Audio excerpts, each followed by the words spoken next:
Hello दोस्तों, नमस्कार। स्वागत है आपका एडवांस एग्रीकल्चर यूट्यूब चैनल पर। फ्रेंड्स, आज की इस वीडियो पर हम बात करने वाले हैं करेले की उन्नत सफल वैज्ञानिक खेती की A to Z संपूर्ण जानकारी शेयर करने वाले हैं। उन्नत किस्मों से लेकर प्लांटेशन, हार्वेस्टिंग, कितने दिन की यह फसल है एवं बात करेंगे कितना आप उत्पादन निकाल सकते हैं। पूरी लाइफ साइकिल पर आने वाली समस्या का समाधान, करेले की फसल पर कब कौन सी खाद देनी चाहिए, अधिक उत्पादन प्राप्त करने के लिए कौन सी दवाइयों का छिड़काव करना चाहिए, फंगस आते हैं और भी अन्य प्रकार की बीमारियां आती हैं तो उन्हें आप प्रिवेंटिव पर रोग आने से पहले ही कैसे कंट्रोल कर सकते हैं और उपज और उत्पादन बढ़ाने के लिए इस वीडियो को बिना स्किप किए वीडियो को पूरा देखें। इस वीडियो पर आपको A to Z full knowledge मिलने वाला है। तो नमस्कार, आप देख रहे हैं भारतीय कृषि network advance agriculture YouTube channel. मैं हूं आपका दोस्त शिव कुमार। चलिए शुरू करते हैं। सबसे पहले बात करते हैं उन्नत किस्मों के बारे में।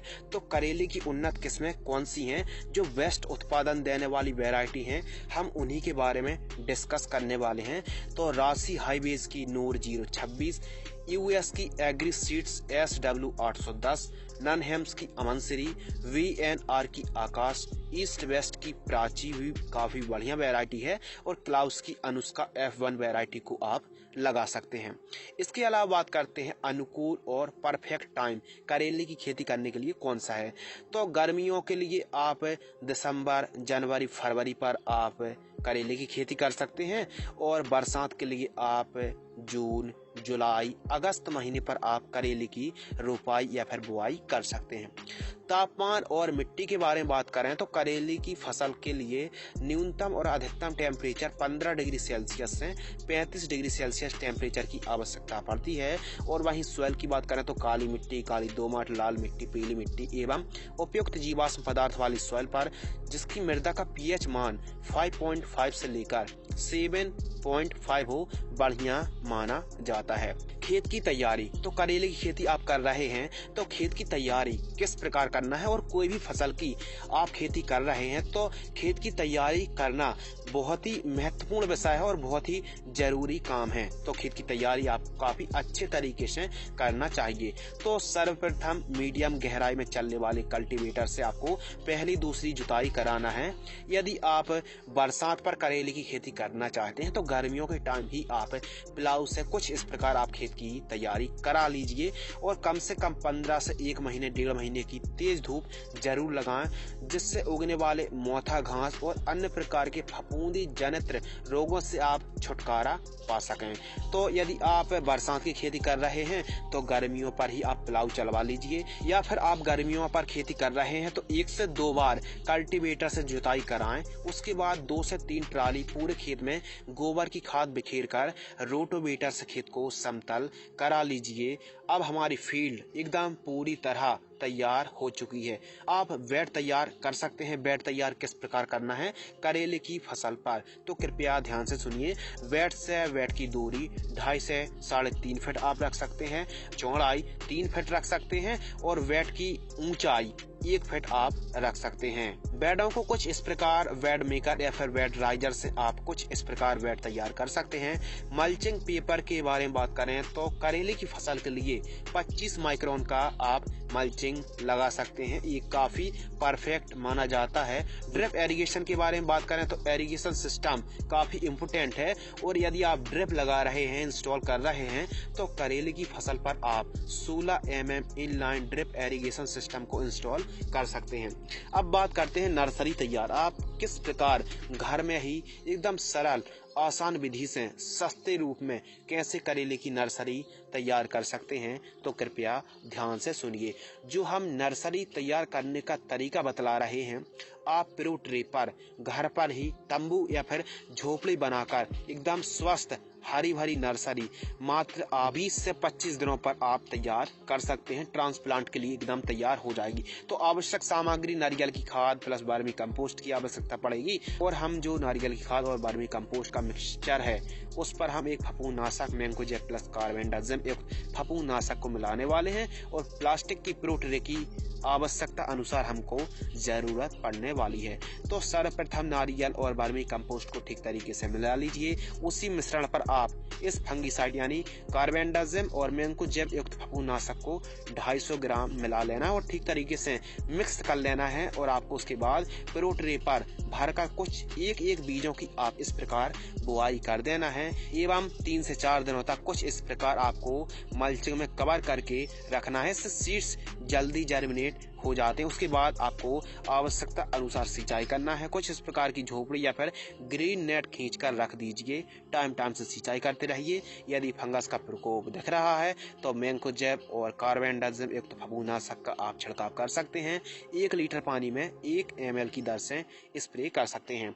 यदि आपकी नर्सरी पर कोई रस चूसक कीटों का प्रकोप दिख रहा है, अटैक है, तो आप इमिडाक्लोप्रिड का भी छिड़काव कर सकते हैं। नर्सरी यदि आप कुछ इस प्रकार तैयार करते हैं तो मात्र 20 से 25 दिनों पर एकदम स्वस्थ नर्सरी तैयार हो जाएगी। एकदम कम खर्च पर, कम रेट पर एकदम नर्सरी आपकी ट्रांसप्लांट के लिए तैयार हो जाएगी। प्रति एकड़ प्लांट्स की आवश्यकता, यदि आप 1 एकड़ पर करेले की खेती करते हैं तो लगभग 4000 से 5000 पौधों की आवश्यकता पड़ने वाली है। यदि सीड्स की बात करें तो आपको लगभग 1 एकड़ पर 500 ग्राम से लेकर 600 ग्राम सीड्स की रिक्वायरमेंट पड़ने वाली है। बेसल डोज के बारे में बात करते हैं, यानी जब आप बेड तैयार कर रहे हो तो उस समय आपको कौन कौन सी खाद बेसल डोज के रूप में देनी है। तो लगभग 3 से 4 ट्राली गोबर की खाद देनी है, 50 kilogram DAP di ammonium phosphate खाद, 100 किलोग्राम सिंगल सुपर फास्फेट खाद और 35 kilogram MOP muriate of potash 60% वाली। इन सभी को मिक्स करके बेड के ऊपर देकर बेड राइजर से आप बेड तैयार करा लीजिए। जो बेसल डोज है गोबर की खाद, DAP, single super phosphate, MOP खाद को हमको देना है। जिन किसान भाइयों के खेतों पर दीमक लगती है वे किसान भाई क्लोरपाइरीफॉस या फिर फिप्रोनिल 0.3% का भी प्रयोग कर सकते हैं। प्लांटेशन यानी पौधरोपाई, प्लांट डिस्टेंस, तो आपको करेले की क्रॉप पर 2-2 फीट के अंतराल पर आपको प्लांटेशन करना है। यानी पौधे से पौधे की दूरी हम 2 फीट रख सकते हैं और एक पौधे की ही प्लांटेशन करना चाहिए। मिट्टी को हल्के हाथों से प्रेस करना है। कुछ इस प्रकार पौधा एकदम सीधा रहना चाहिए। अगले टॉपिक के ऊपर बात करते हैं सिंचाई यानी एरीगेशन। तो करेले की फसल पर आपको आवश्यकता अनुसार सिंचाई करना है। यदि हल्की मिट्टी है तो थोड़ा जल्दी सिंचाई करनी पड़ेगी और कहीं भारी मिट्टी है तो आपको जो अंतराल है थोड़ा सा गैप रख के भी आप सिंचाई कर सकते हैं। यदि आप ड्रिप पर खेती कर रहे हैं तो आप 1 दिन का अंतराल रखकर भी 1 से 1.5 घंटे रोजाना सिंचाई करते हैं तो अभी आपको काफी अच्छे रिजल्ट प्राप्त होंगे।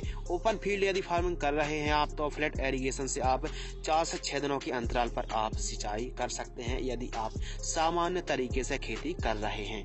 सबसे महत्वपूर्ण टॉपिक के ऊपर बात करते हैं करेले की बंधाई। यदि आप बरसात पर करेले की खेती कर रहे हैं तो बांस के मंडप जरूर बनाइए। तो बांस के मंडप तैयार करने की, स्ट्रक्चर तैयार करने की जो सबसे सरल और आसान विधि कौन सी है, कृपया ध्यान से सुनिए। आपको लगभग 1500 से 1800 बांस के टुकड़े मजबूत और लगभग 8 से 10 फीट ऊंचाई रहित होना चाहिए। लगभग आपको 1700-1800 बांस के टुकड़ों की आवश्यकता पड़ने वाली है। ध्यान रखें बांस के टुकड़े हैवी और मजबूत होने चाहिए। सर्वप्रथम सब्बल से कुछ इस प्रकार गड्ढे कीजिए। कुछ इस प्रकार हैमर की मदद से सीढ़ी रखकर बांसों को गड़ाएं और बांसों को आपको लगभग मिट्टी के अंदर 1.5 से 2 फीट गड़ाना है। उसके बाद आपको जो बांस से बांस की दूरी रखनी है 10 फीट आप रख सकते हैं और जो स्ट्रक्चर की ऊंचाई है आप 7 फीट ऊंचाई रख सकते हैं। काफी परफेक्ट और काफी अनुकूल मानी जाती है। कई किसान भाई स्ट्रक्चर की ऊंचाई 6 फीट रखते हैं, थोड़ा सा लोच आती है तो जो ऊंचाई है वो घट जाती है, तो इसलिए आप 7 फीट ऊंचाई रखना चाहिए स्ट्रक्चर की। ये काफी अच्छी मानी जाती है। कुछ उसके बाद आप इस प्रकार रस्सी खींचें। 2-2 फीट की ऊंचाई पर आपको लगभग 3 से 4 लेयर रस्सी की खींचनी चाहिए। उसके बाद जो आप इस वीडियो पर देख रहे हैं रस्सी, प्लास्टिक की रस्सी, इसकी कीमत मार्केटिंग 120 से 150 रुपए पर केजी के आसपास की कीमत हमको देखने के लिए मिलती है।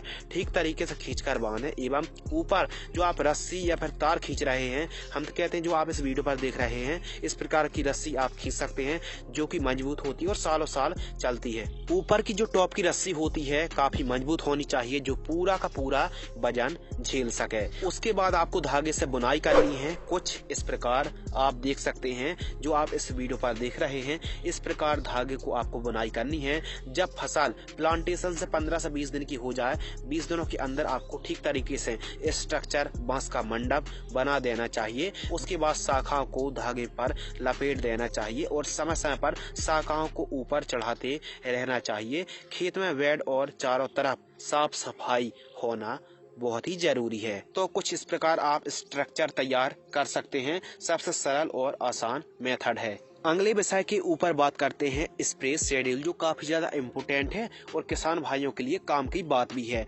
तो करेले की फसल पर हम जानते हैं कि कौन कौन से कीट आते हैं, फंगस आते हैं, डिजीज आते हैं, बीमारी आती है, उसी के अनुसार हमको छिड़काव लेने चाहिए। तो हम आपको स्प्रे शेड्यूल बताने वाले हैं।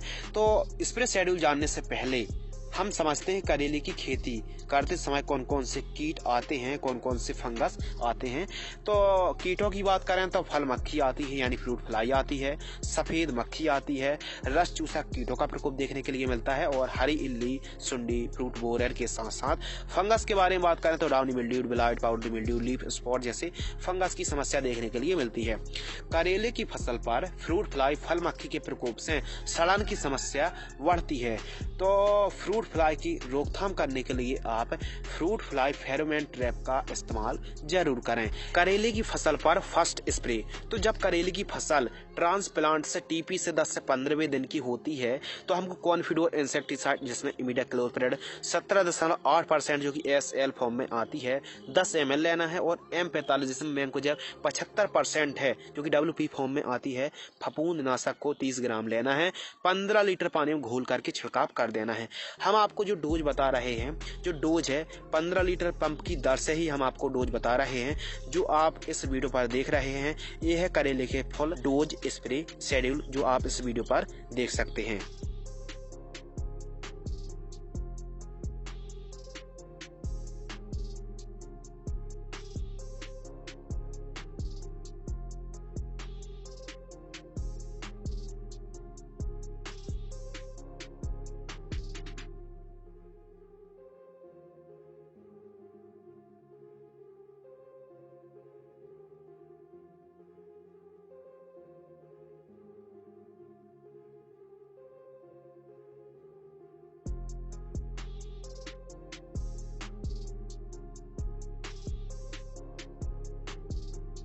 अगले विषय के ऊपर वार्तालाप करते हैं फर्टिगेशन शेड्यूल, यानी करेले की फसल पर हमको कब कौन सी खादों का इस्तेमाल करना चाहिए।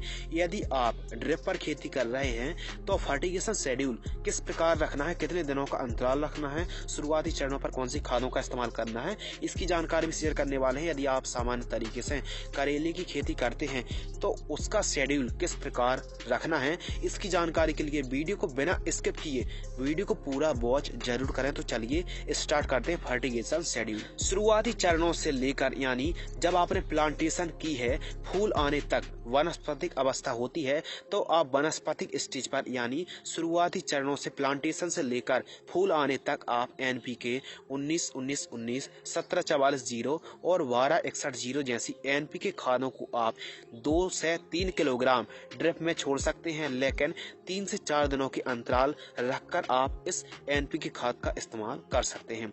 यदि करेले की फसल जब फ्लावरिंग स्टेज पर होती है, फूल की स्टेज पर होती है, तो आपको 0-52-34, 12-61-0, 17-44-0 जैसी खादों को आप 3 से 4 किलोग्राम 3 से 4 दिनों के अंतराल पर आप ड्रिप सिंचाई से प्रयोग कर सकते हैं। इसके अलावा जब हमारी करेले की फसल फ्रूटिंग स्टेज पर होती है, फल की अवस्था पर होती है, तब आप NPK 0050, 13-40-13, 13-0-45, magnesium sulphate, ammonium sulphate, calcium nitrate जैसी खादों को आप आवश्यकता अनुसार 2 से 3 किलोग्राम 4 किलोग्राम तक आप 3-4 दिनों के अंतराल पर ड्रिप सिंचाई से छोड़ सकते हैं। करेले की फसल पर अधिक उत्पादन प्राप्त करने के लिए बीच बीच में आप ह्यूमिक एसिड सॉइल एप्लीकेशन से 200 से लेकर 500 ग्राम ड्रिप सिंचाई से छोड़ सकते हैं। माइक्रो न्यूट्रिएंट फर्टिलाइजर्स को ड्रिप में छोड़ सकते हैं। फेरस सल्फेट, बोरॉन को चिलेटेड, जिंक जैसी खादों को आवश्यकता अनुसार आपको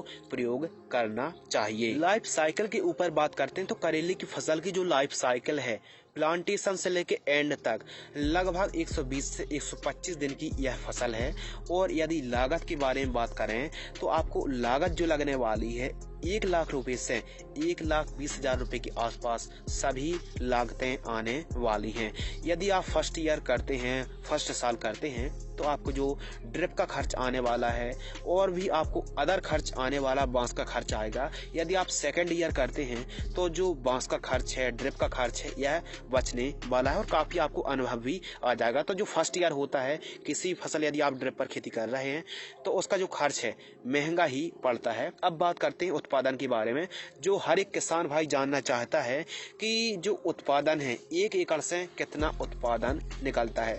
तो उत्पादन डिपेंड और निर्भर करता है वैरायटी कि आपने कौन सी वैरायटी लगाई है, उसी के अनुसार ही उत्पादन देखने के लिए मिलता है। यदि आपने हाइब्रिड वैरायटी का चुनाव किया है तो आपको 10 से 12 टन आप 1 एकड़ से उत्पादन निकाल सकते हैं। यदि आपने कोई नॉर्मली वैरायटी या फिर हल्की वैरायटी का चुनाव किया है तो आप 1 एकड़ से 7 से 8 टन लगभग 70 से 80 क्विंटल आप प्रति एकड़ की दर से उत्पादन निकाल सकते हैं। लेकिन हम आपको रेकमेंडेड करेंगे कि आप उन्नतशील किस्मों का ही वैरायटी का ही चुनाव करें और आप 1 एकड़ से 10 से 12 यानी लगभग 100 से 120 क्विंटल प्रति एकड़ की दर से आप उत्पादन निकाल सकते हैं। मुनाफा के ऊपर बात करें तो आपको जो मुनाफा होने वाला है सभी लागत को काट कर भी आप 1.5 लाख रुपए के आसपास आप 1 एकड़ से कमाई कर सकते हैं। यदि आप करेले की खेती कर रहे हैं तो कुछ जरूरी बातें, कुछ महत्वपूर्ण तथ्य जो आपको जानने में और करेले की खेती करने में काफी आसानी होने वाली है। करेले की फसल पर डाउनी मिल्ड्यू फंगस का प्रकोप देखने के लिए मिलता है, तो इसके लिए आप बोर्डेक्स मिक्सचर का स्प्रे ले सकते हैं, एक्रोवेट फफूंदनाशक का छिड़काव ले सकते हैं। इसके अलावा यदि आप चाहते हैं कि करेले की फसल पर डाउनी मिल्ड्यू की रोकथाम करने के लिए एक स्पेशल वीडियो तैयार करें तो इस टॉपिक पर हमारी बहुत ही जल्द एक नई वीडियो आने वाली है कि करेले की फसल पर आप डाउनी मिल्ड्यू को कैसे कंट्रोल कर सकते हैं। करेले की खेती करते समय एक समस्या आती है फलों का टेढ़ापन आना, यानी फल टेढ़े पड़ते हैं। तो उसके लिए फल टेढ़े ना पड़े तो आप बोरॉन को 500 ग्राम और कैल्शियम नाइट्रेट खाद को 2 किलोग्राम ड्रिप सिंचाई से आप छोड़ सकते हैं, बढ़िया आपको रिजल्ट प्राप्त होंगे। करेले की फसल पर वायरस और कोकड़ा रोग की रोकथाम तो जहां तक संभव हो तो रेजिस्टेंस वैरायटी का ही चुनाव करना चाहिए। जहां वायरस ज्यादा आता है वहां पर अर्ली प्लांटेशन ना करें। अगस्त महीना बेस्ट महीना माना जाता है बरसात के लिए। सफेद मक्खी के आपको प्रॉपर हर हफ्ते छिड़काव लेना पड़ेंगे। इसके अलावा आपको उन्नतशील वैरायटी का ही चुनाव करना चाहिए। प्रॉपर थ्रिप्स है, व्हाइट फ्लाई है, सकिंग पेस्ट के और फंगस के प्रॉपर आपको स्प्रे लेने पड़ेंगे। इसके अलावा करेले की फसल पर ठंडियों के दिनों पर ठंड लग जाती है, पाला लगने का डर रहता है। तो पाला ना लगे उसके लिए आपको रात के समय सिंचाई करना और ठंड के टाइम आपको जड़ों के पास पर्याप्त नमी होना बहुत ही जरूरी है। सल्फर की डस्टिंग लेना चाहिए और खेत के चारों तरफ आपको धुआं करना चाहिए। इससे पाला काफी हद तक कम हो जाता है। तो कुछ इस प्रकार आप करेले की खेती करते हैं, लेकिन ध्यान रखना है करेले की फसल पर ज्यादा आप उत्पादन निकालना चाहते हैं तो खेत के चारों तरफ एकदम करेले की फसल पर स्पेशल हम आपको बता रहे हैं कि साफ सफाई होना बहुत ही जरूरी है। वेट के आसपास एवं खेत के चारों तरफ साफ सफाई होना बहुत ही जरूरी है। आपको मंडप तभी बनाना है यदि आप बरसात की खेती कर रहे हैं तो आपको बांस के मंडप बनाना है, नहीं तो आप सामान्य तरीके से भी आप करेले की खेती कर सकते हैं। यदि आप सामान्य तरीके से करेले की खेती कर रहे हैं, आपने ड्रिप नहीं लगाई, आपने मल्चिंग नहीं लगाई, एकदम सामान्य तरीके से करेले की खेती कर रहे हैं तो उस पर जो फर्टिगेशन शेड्यूल है किस प्रकार आपको करना है, यूरिया खाद के साथ जैसे आपको सागरिका, NPK 19-19, 052-34, मैग्नीशियम सल्फेट, इसके अलावा माइक्रो न्यूट्रिएंट, ह्यूमिक एसिड जैसी खादों को आप आवश्यकता अनुसार 15-15 दिनों के अंतराल पर भी आप दे सकते हैं। जो आप चार्ट देख रहे हैं कुछ इस प्रकार 15-15 दिनों के अंतराल पर आप खाद दे सकते हैं। काफी आपको अच्छा बढ़िया सस्ते पर आप करेले की खेती कर सकते हैं। तो इस प्रकार कृषि कार्य से जुड़ी जानकारी के लिए आप इस YouTube चैनल को सब्सक्राइब कर लीजिए, क्योंकि इसी प्रकार आपको A to Z जानकारी टाइम से मिलती रहेंगी। तो फिलहाल आज की इस वीडियो पर बस इतना ही। अधिक जानकारी के लिए आप हमारी वेबसाइट advancedagriculture.in पर भी विजिट कर सकते हैं। एक्सपेरिमेंट वीडियो देखने के लिए आप हमारे सेकंड YouTube चैनल को सब्सक्राइब कर सकते हैं, लिंक इन दी डिस्क्रिप्शन। तो फिलहाल आज की इस वीडियो पर बस इतना ही। जय हिंद, वंदे मातरम।